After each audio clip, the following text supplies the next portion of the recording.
بسم اللہ الرحمن الرحیم۔ السلام علیکم پیارے دوستو، ہمارے چینل اسلامک انفارمیشن میں آپ سب کو خوش آمدید۔ تو میرے پیارے دوستو، آج میں حدیث مبارکہ کے حوالے سے ایک ویڈیو لے کر آیا ہوں۔ یہ سب جاننے کے لیے ویڈیو کو اینڈ تک لازمی دیکھیں، اور اگر چینل کو سبسکرائب نہیں کیا تو سبسکرائب کرنا نہ بھولیں۔ حدیث میں آتا ہے کہ آپ صلی اللہ علیہ وآلہ وسلم نے ارشاد فرمایا کہ ایک آدمی کے 3 بھائی تھے، ایک بڑا بھائی اور ایک درمیانہ اور ایک اس سے چھوٹا۔ جب اس شخص کا انتقال ہونے لگا تو اس نے اپنے بڑے بھائی کو بلایا اور کہا کہ آپ میرے بڑے بھائی ہیں، میری موت کا وقت قریب آ گیا ہے، میں یہ چاہتا ہوں کہ آپ میرے ساتھ ساتھ رہیں اور میری قبر میں بھی آپ تشریف لائیں۔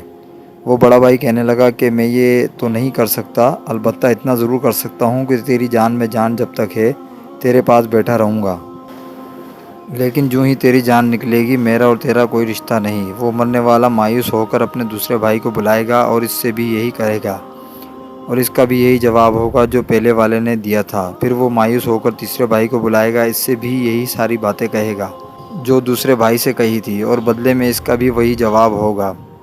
آپ صلی اللہ علیہ وآلہ وسلم نے یہ سارا قصہ سنا کر صحابہ کرام سے پوچھا کہ تم کو سمجھ آیا یہ 3 بھائی کون تھے؟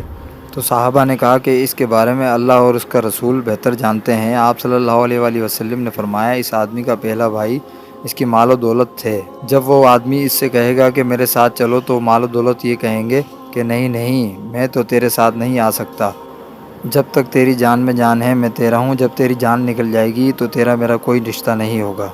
روح نکلتے ہی مال کسی اور کا ہو جاتا ہے، دوسرے لوگ اس کو ہڑپنے کے لیے تیار بیٹھے ہوتے ہیں، اور آج کل یہی سب ہو رہا ہے۔ تجھے مال ملا تو یہ تیرا بڑا بھائی ہے، اور فرمایا دوسرے بھائی سے مراد اصل رشتہ دار ہیں، دوست احباب ہیں۔ یہ آدمی کے ساتھ اس وقت تک رہتے ہیں جب تک اسے قبر میں نہیں اتار دیتے، لیکن قبر میں دفن ہوتے ہی سب کے سب واپس آ جاتے ہیں۔ اور تیسرا چھوٹا بھائی کون ہے؟ اور فرمایا کہ تیسرے چھوٹے بھائی سے مراد اس کے اپنے اچھے برے اعمال ہیں۔ ایک حدیث میں اسی مضمون کو اس طرح مختصر کر کے بیان فرمایا کہ میت کے ساتھ 3 چیزیں جاتی ہیں، 2 واپس لوٹ آتی ہیں اور ایک اس کے ساتھ باقی رہ جاتی ہے، اس کے اہل و عیال، اس کا مال اور اس کا عمل۔ اہل و عیال اور مال واپس چلے جاتے ہیں، صرف اس کا اچھا برا عمل ہی اس کے ساتھ رہ جاتا ہے۔